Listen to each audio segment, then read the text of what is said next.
Welcome to another episode of The Brand Called You, a podcast show that brings you leadership lessons, knowledge, experience, and wisdom from thousands of successful individuals from around the world. I'm your host, Ashutosh Garg, and today I'm delighted to welcome a very senior and accomplished professional and an author from San Diego, USA, Mr. Jeffrey Klubeck. Jeff, welcome to the show. Oh, thanks for having me. This is going to be fun. Thank you. Jeff is the founder and chief executive officer of Get a Clue Incorporated. He's an author, coach, speaker, and trainer. And as I mentioned, as an author, he has written a book that is titled The Integrity Game. So, Jeff, we're going to speak about Get a Clue and author and your book, The Integrity Game, as well. But before we come to that, some questions for you. hmm You describe yourself as an unretired professor. Yeah. Tell us a little bit about your own journey.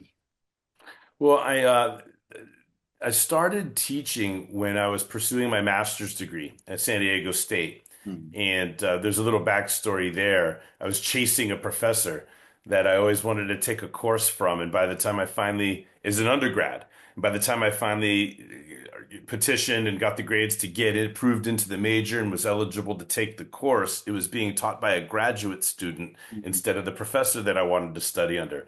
So Hmm. that my disappointment turned into motivation to be a graduate student. Hmm. So I stayed on for graduate school and I ended up getting to work with that professor that I mentioned. But in my own classroom, uh, public speaking was what I was teaching while pursuing my master's degree. And then by the time I had finished my master's degree, I was also able to teach group communication as I was graduate advisor to the School of Communication Network Hmm. that students ran on campus. And then I was referred to teach in the community college district. So even after I graduated with the master's, I stayed on and still taught on Saturdays or in the evenings. And geez, 17 years later, I Hmm. found my coaching and consulting and speaking career taking off. I was getting assignments around the world and I couldn't commit to brick and mortar anymore. So I Fascinating. retired. Fascinating. Yeah, yeah, and then writing the integrity game is part of the story that got me out of retirement. So in my promotions for the integrity game, it was noticed by my alma mater at San Diego State, Dr. Heather Canary, and they invited me back to teach organizational communication. And now I'm currently lecturer for a couple of public speaking courses Oh, every interesting. semester. Thank you. Yeah. Uh, was there a defining moment or a turning point that led to the birth of Get a Clue?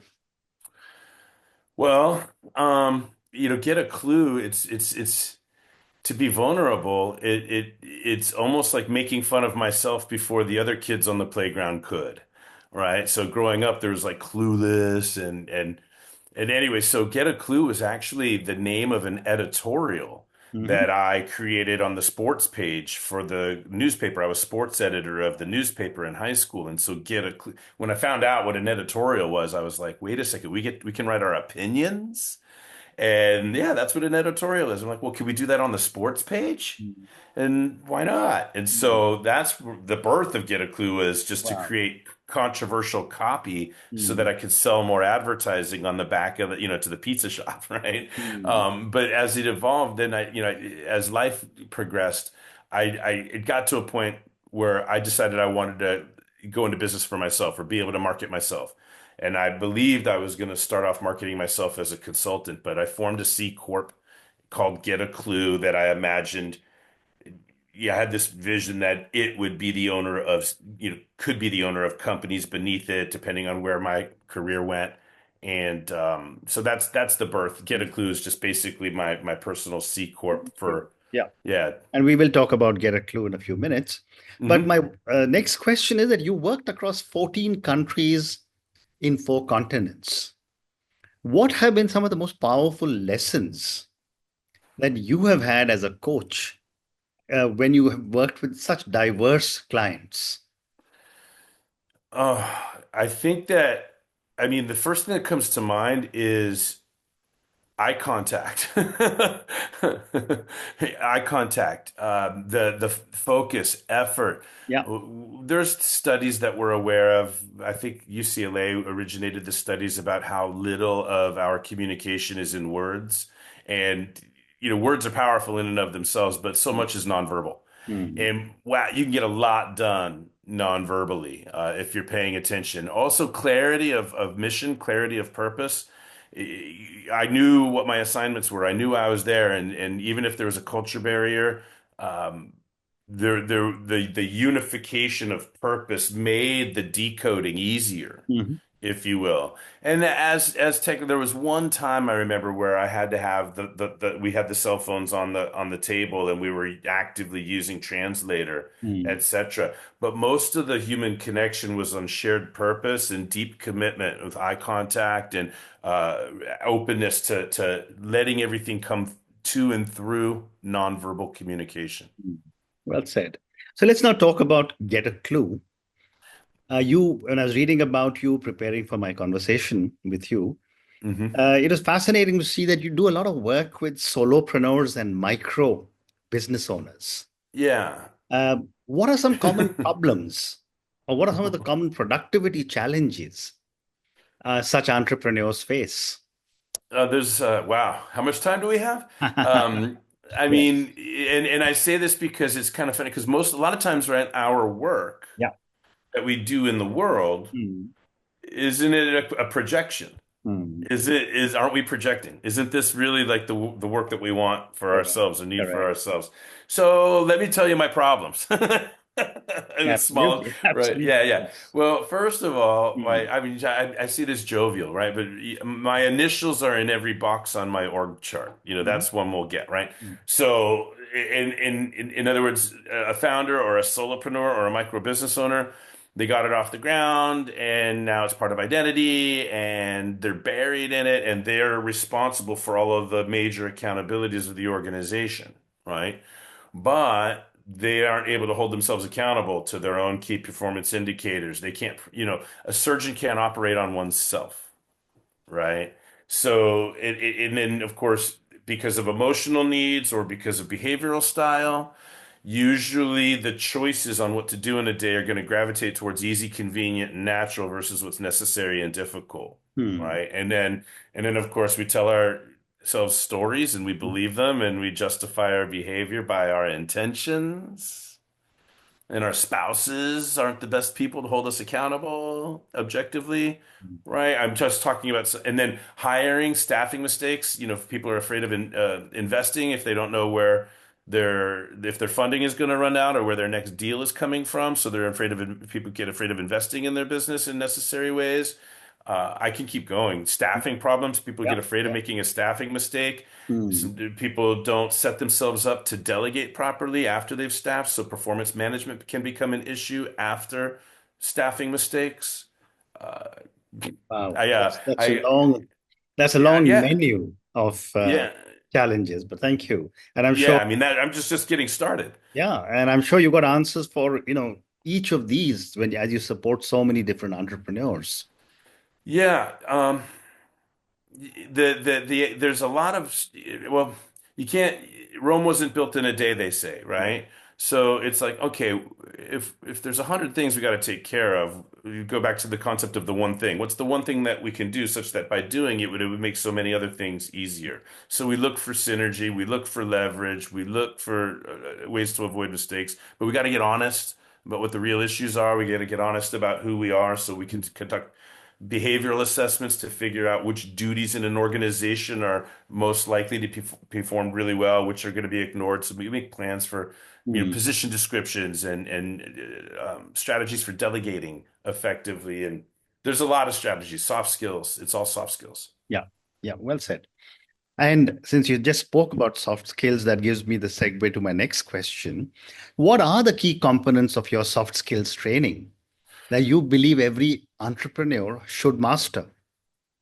Wow. Well, I mean, the in our library we have over 100 soft skills, and a Mm. lot of the content overlaps. A lot of Yeah. the content shows up in different programs. Mm. With you, I'm just going to start with my favorite, right? My favorite's public speaking, right? When you go back to solopreneurs or micro business owners, they are the spokespeople for their organizations usually, Mm. right? Usually they're the salespeople early on, whether it's raising capital or selling the job to Yeah. the candidate, etc. Mm. So persuasion, influence, public speaking.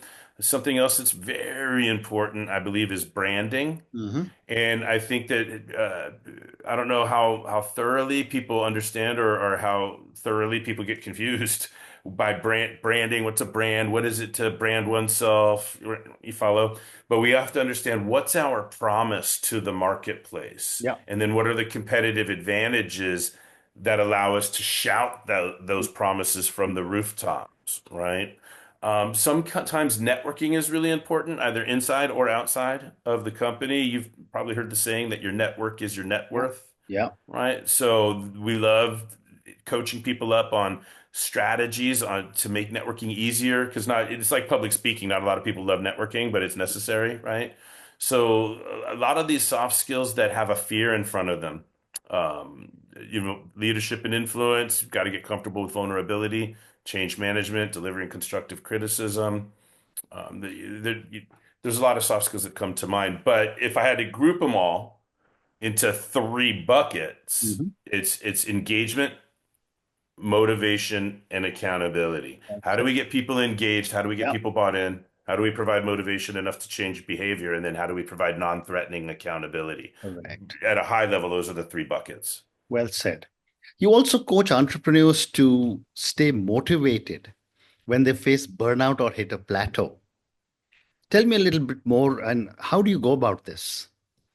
Well, motivation, what's motivation? It's pleasure and pain. Mm.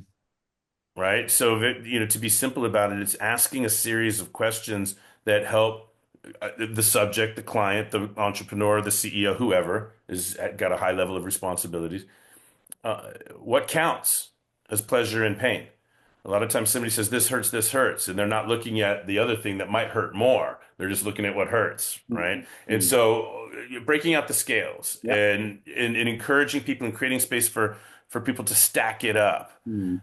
And then of course in the discovery of all of this, we have to listen for, well, are you telling story? Right? Or are you itemizing reasons? Or are you telling story? Mm. Is the discovery around what really hurts or what would really count as pleasure, what's really worth sacrificing for, or what's the nail that we're sitting on that we have to get off of, or what's Yeah. the carrot that we have to get closer to taking a bite out of? What counts, what counts, what counts? Mm. So it's chopping away, chopping away, chopping away, peeling layers to find out what's really important. That's where the integrity game comes in. So the Mm. integrity game has 10 question sets that really help people get to clarity on purpose, Mm. clarity on gifts and differentiation and potential. And we have ways of encouraging people to declare what they want. Mm. It sounds easy, right? But what do you want? Mm. No. What do you really want? So why do you want that? Wait, are you sure that, well, is it this that you want or is it that you, okay. And you just got to keep following and keep asking questions and keep holding space for people to be comfortable Correct. with arriving at what counts as pleasure and pain for them. Correct. Correct. Great response. But my next question, Jeff, is that in a world that's obsessed with hustle, how do you help clients avoid toxic productivity and focus on meaningful growth? Oh man. There's a bunch of answers in my head. Hmm. To be a little bit silly, um, one approach is like you don't help them avoid toxic productivity. In other words, maybe we just accept that, busy is a badge that, somebody's going to wear somewhere in the institution. I have I'm jovial because Yeah. personal professional growth is hard. So I have a very sense of humor, Yeah. Yeah. approach to this. I have a concept that I call institutional habitat. Mm. In any institution, Yeah. there's a couple of types of species, Mm. right? And Mm. it's almost like Jedi and Sith and light and dark and selfish and selfless and closed-minded, growth-minded, these dichotomies, right? But Mm. there are some people that are members of the institution Mm. because they believe in the mission vision of the institution and believe that whatever they want is going to intersect with whatever the institution wants, and they're there to Mm. further the goals of the institution. Mm. Other people are there to get as much as they can from the institution. Yeah. Okay. So in other words, what if instead of believing it's possible to avoid workplace toxicity, what if we just understand how to navigate it, how to diffuse it, how to avoid contributing to it, how to stay curious, how to reflect it Mm. when it arrives, Yeah. how to, in other words, not fool ourselves into thinking that we can get rid of it, right? Because if we could get rid of workplace toxicity, this world would have been rid of evil a long time Mm. ago. Right, right. Okay. So that's like trying to get rid of the sunrise. Mm. What I'd rather do is anticipate the sunrise, know when the sunrise is, understand what level of sunscreen is going to be best for my kind of skin, help Mm. others when they miss a spot on the back that I can rub in for them. We got to bond together. We got to have community. We got to look for people whose values align. We got to have honest conversations about what means something to us. We have to ask people what they mean by what they just said. What do Mm. you mean? I'm sorry. What do you mean? I'm sorry. What does that? I'm Mm. sorry. Can you Mm. help me understand? So sometimes we have to play dumb, and Yeah, sometimes we have to play it smart. absolutely. One more question relating to Get a Clue, and then I want to move to your book. Yeah. Jeff, you've spoken several times about the importance of accountability, Oh yeah. and that couldn't be underscored more how important accountability is for each one of us, irrespective of where or what we may be doing.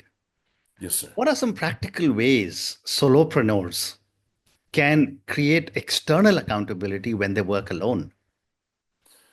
External accountability when they work alone. You mean like remotely or just No, I mean, even isolate? solopreneurs are basically alone. Oh, okay. Well, all right. Um, I'm never a big fan of like holding oneself accountable. I'm less of a fan of one's spouse holding one's spouse accountable. Mm. There's like, and the rings go out from there. And I love it. It's cute. And I appreciate everybody out there that likes to claim that, oh, so I called my accountability partner. Mm. Hang on. You mean the person that lets you off the hook when you call and say, hey, are you not going either?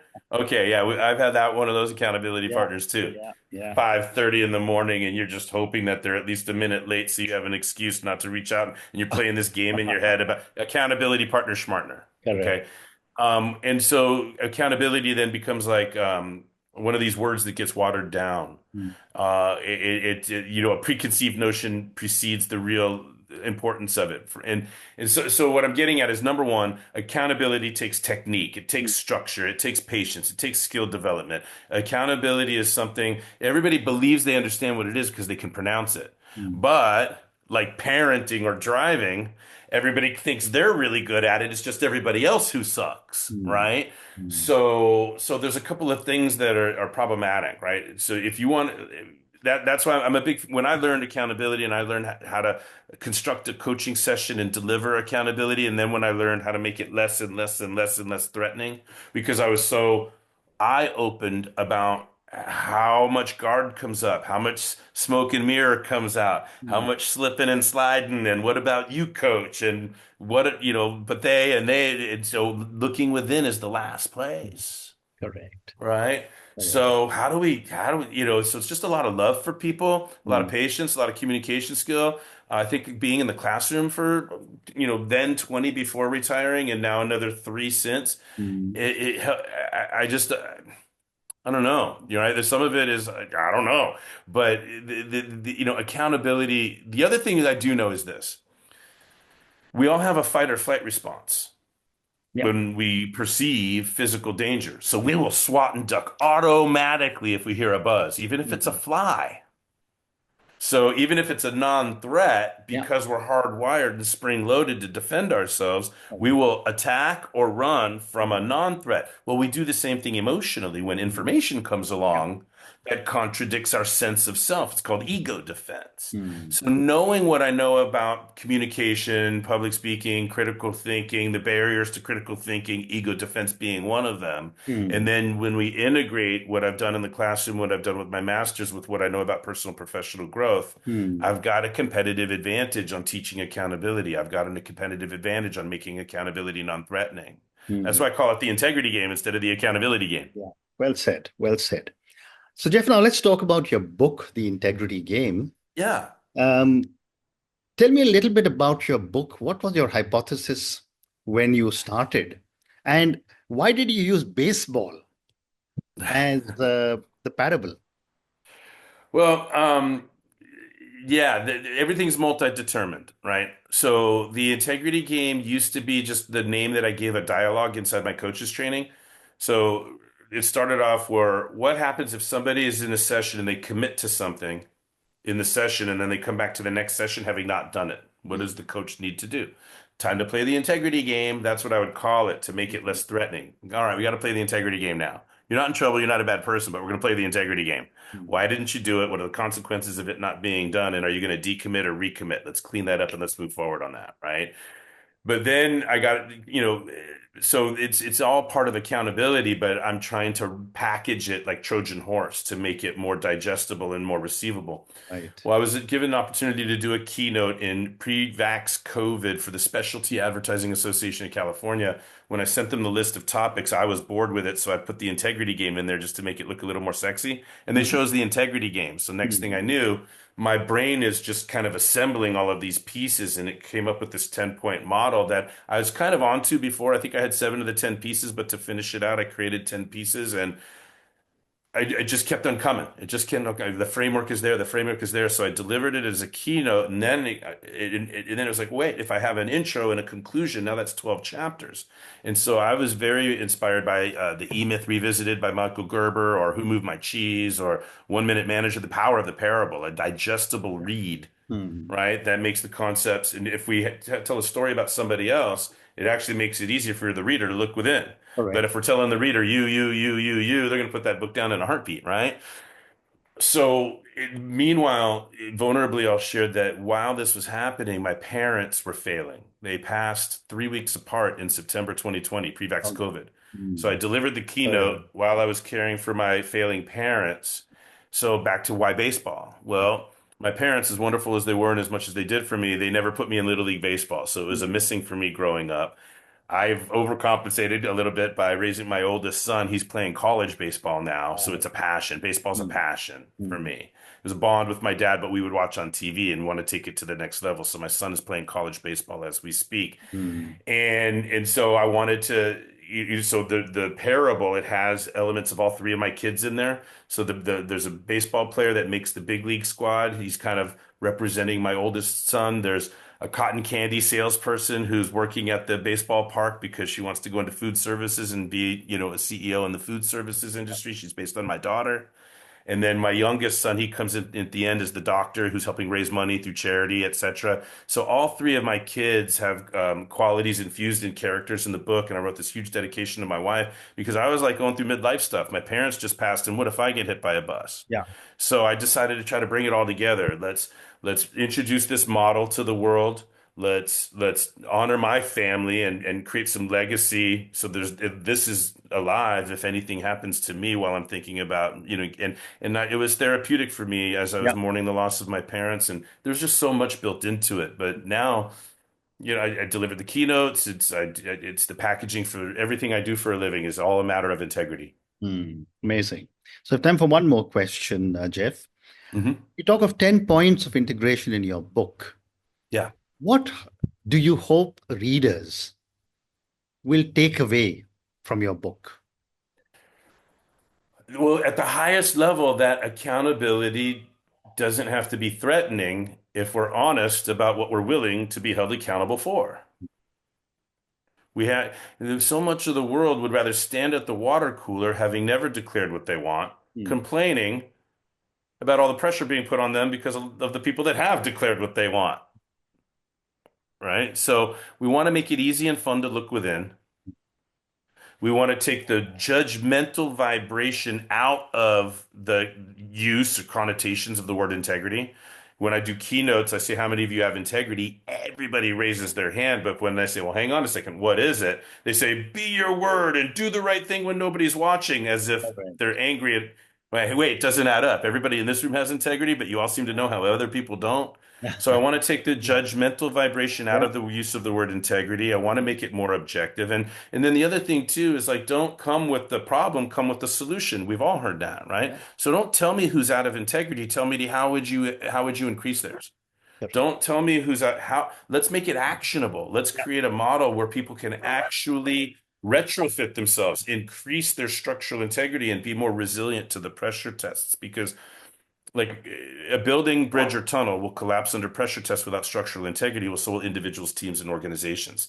So let's use soft skills to retrofit ourselves. Let's answer these 10 honest questions, and let's update our answers, and let's be willing to share our answers. And now everybody will know what we're willing to be held accountable to, which is our own answers. Absolutely.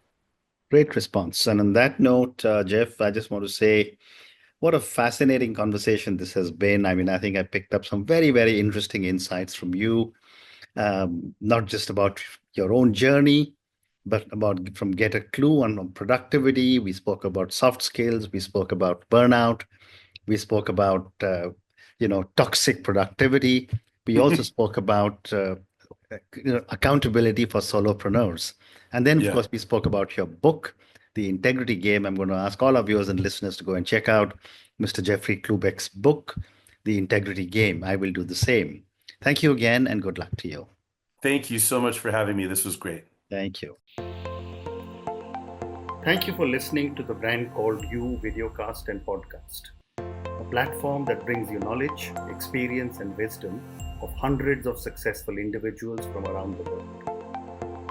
Do visit our website www.tbcy.in to watch and listen to the stories of many more individuals.